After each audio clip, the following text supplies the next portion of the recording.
shiori nima edi? Matematika fanlar ichida son, uning sirlaridan bo'lingiz olo. Misol masalalarga jamiz, matematika fanlarini ochamiz. Yashang barakallah. Bugungi darsimizni ham har doimgidek musobaqa qilib o'tamiz. Birinchi guruh donolar, ikkinchi guruh bilimdonlar, uchinchi guruh ziyraklar. Qani shiorimiz nima edi donolar? Qancha bo'lsa savollar, tez topamiz donolar.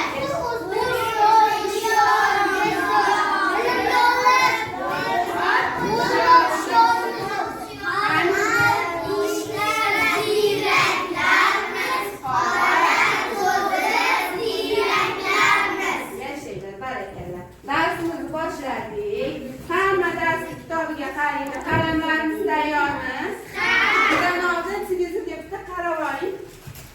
Mavzu bo'yicha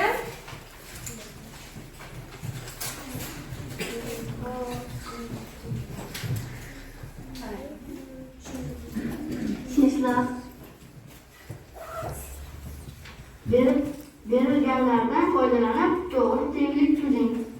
Xo'p, endi o'ylayman. Kesma mavzusi. Testlarni yechib bilimingizni sinang.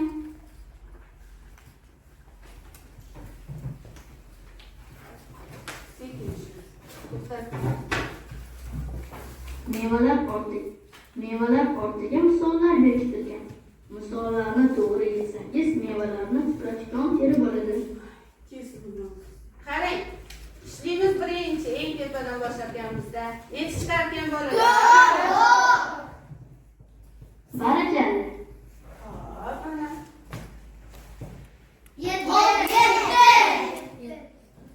Barakalla.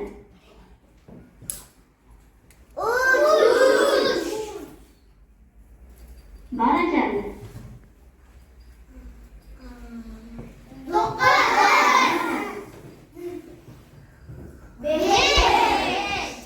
Barakalla.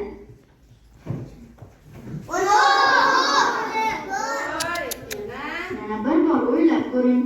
Iya. Barakalla. Necha ekan?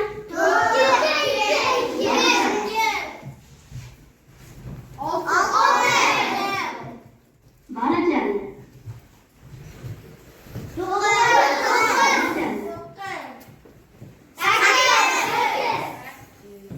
Barakalla.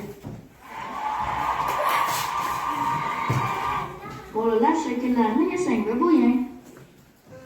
Misollarni javoblari bilan moslashtiring. Narsalarni og'irligini o'lchang. Misollarni yechib taqqoslang. Santimetr uzunlik o'lchov birligi bo'lib, uni Endi dars kitobimizga qaraymiz bolalar. Eng tepasida nima turibdi ekan? Kvadrat ekan, sehrli ekan. 11. Birinchisiga endi necha yechib olamiz?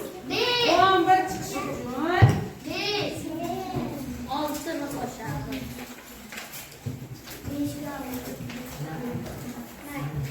men bu tomonni yoza qolay chekkadan chiqyapman.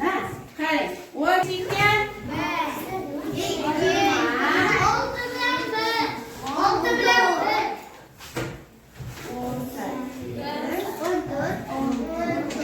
Topshiriqqa qarang, kitobimizdagi arqonning o'rtasidan bir bo'lak kesib olindi. Ko'ryapsizmi? Uni qanday atash mumkin? Qarang. Mana arqonni ikkidan, shuni ikkita joydan qaychi bilan kesib oldi. Shu joyini qanday atash mumkin? Uzuni. Arqonni o'zi uzunmi yoki kesilgan joyimi? Holatda uzun, ha? To'g'ri chiziqni shunaqangi ikkita nuqta bilan belgilab, lotin alifbosini bosh harflar bilan belgilasak, bu kesma bo'ladi. Tushundingizmi? Nima bo'ldi? Kesma. Arqonni o'sha bo'lingan bo'lagi ham arqonning bir kesmasi deyiladi. Tushundingizmi? Xo'p, ikkinchi topshiriqqa qarang. Qaysi guruh birinchi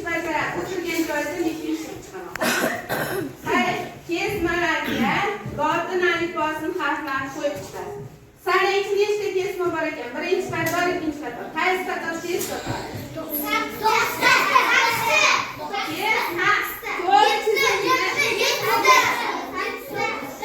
Rasmga qarang avval.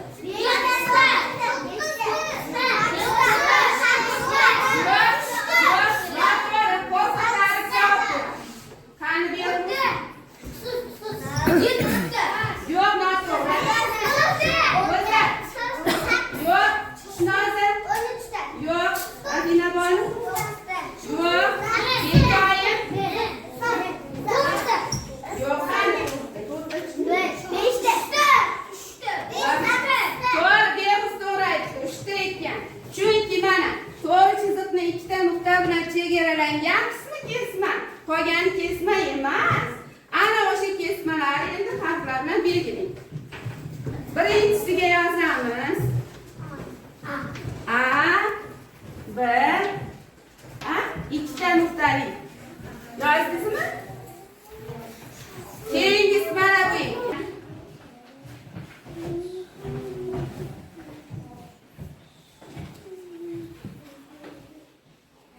Hamma chizuvchini qora qalamini oladi. Birinchi kesmani necha o'lchali? 8 santimetrlik kesma chizamiz. 0 dan boshlaymiz, ha? 0 oxiri necha bo'ladi? 8 da tugaydi. A, B, kesma. Bu nima ekan? A, B kesma ekan. Endi keyingisi necha santimetr edi? 5 edi, ha? Bu S, D kesma.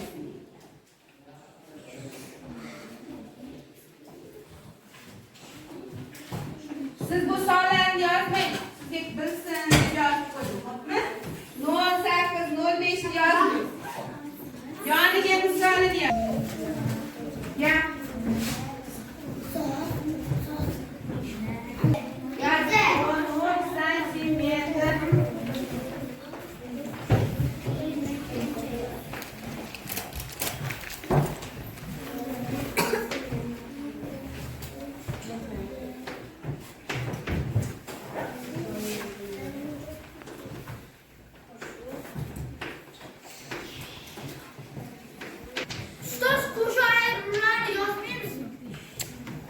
Yozasiz. Nima yozgan bo'lsam shuni yozasiz.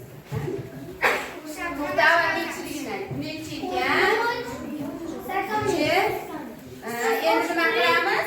Birliklarga birliklarni qo'shamiz. Necha ekan? 3 ga 5 ni qo'shib olamiz. Necha bo'ladi? 6, 8.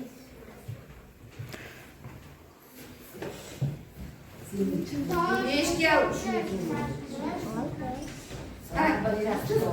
nima doldirsa men deb qo'rqdim. 1 ga 8 necha chiqdi? Birlik xonasiga necha chiqdi? 8. O'nlik xonasiga 9. O'tir, 4 nafar joyni. Vaqt oldik. Men deb qo'l ko'tarib. Qani? Ikkinchi qator. Shahrizoda chiqib o'ylanib turibdi. Tez, vaqt ketyapti. Siz daftaringizga mustaqil ishlab olib kelavering. Tez. Qani? Kimlar qo'sholar ekan? Senikini ham yozib beray, bo'ying yetmay qoldi-da. Ayrish ekan. 24. Aytish. Qani? Bu necha ekan? Voy, bu necha son? Buchi? Xo'p, birlik xonasi 7 dan 4 ayiramiz. 3 yoz. 6 dan 2 ni ayiramiz. O'nlik xonasi 43. necha chiqdi? O'tir. Rag'batcha qo'y, tur. Sen ham turding. O'ylanib. 3-chi qator. Chiq Ibrohim. Barakallah. Ana.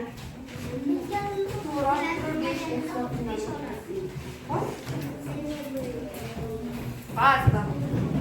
İbrahim seninki 10 ekan, bo'ying yetadimi? Barakalla. Ana bunga 5 raqam. Kelmay o'zim. Qara to'g'ri yozyapmanmi?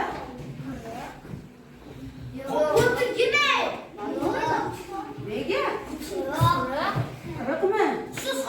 Ana to'g'rimi?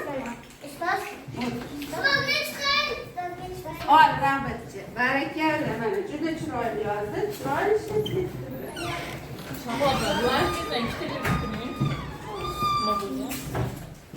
Storinga ikkita Rabatchi. Boyog'ing onasi.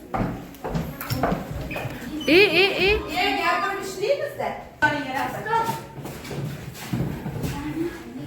Kattalik bilan chiroyli yozsa santimetrda yozib qo'ying.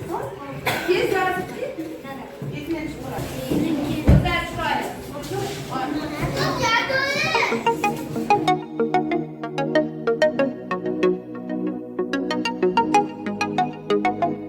O'zbekiston yoshlari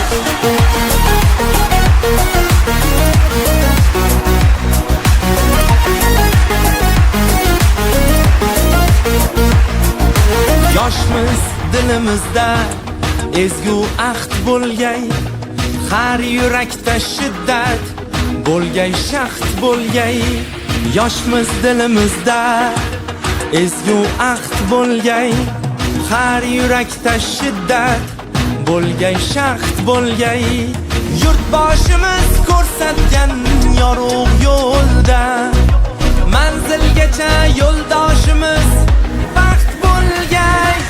Vatan bizdan kutmoqda buyuk ishlar, bu ishonchdan jo'shar ishtiyoqimiz.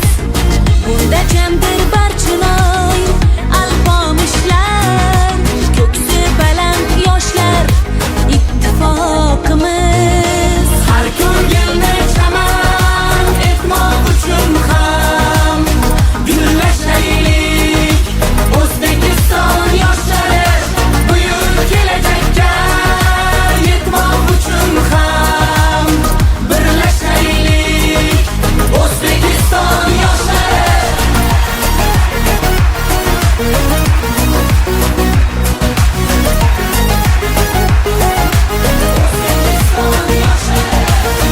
Bolalikdan asov otni egallab, doim zafar quchgan Temur bobomiz.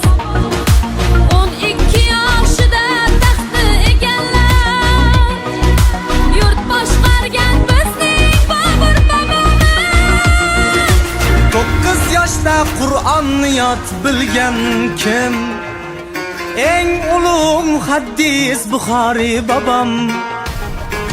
7 yoshida mantiq o'tayirni yod olgan kim? Bizning Navoiy bobo. Har ko'ngilni chaman etmoq uchun ham gullashaylik. O'zbekiston yoshlari buyuk kelajakka yetmoq uchun ham birlashaylik. O'zbekiston yoshlari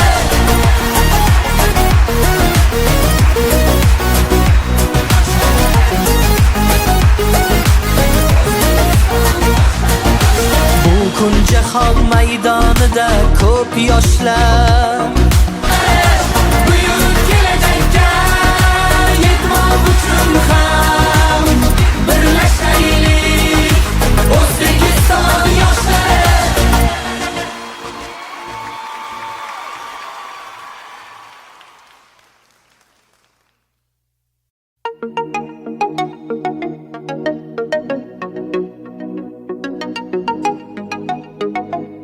O'zbekiston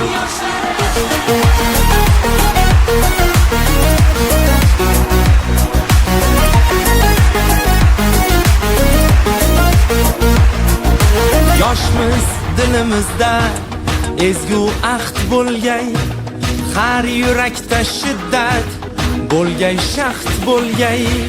Yoshmiz dilimizda ezgu ahd bo'lgay, har yurakda shiddat bo'lgay, shaxt bo'lgay. Yurtboshimiz ko'rsatgan yorug' yo'lda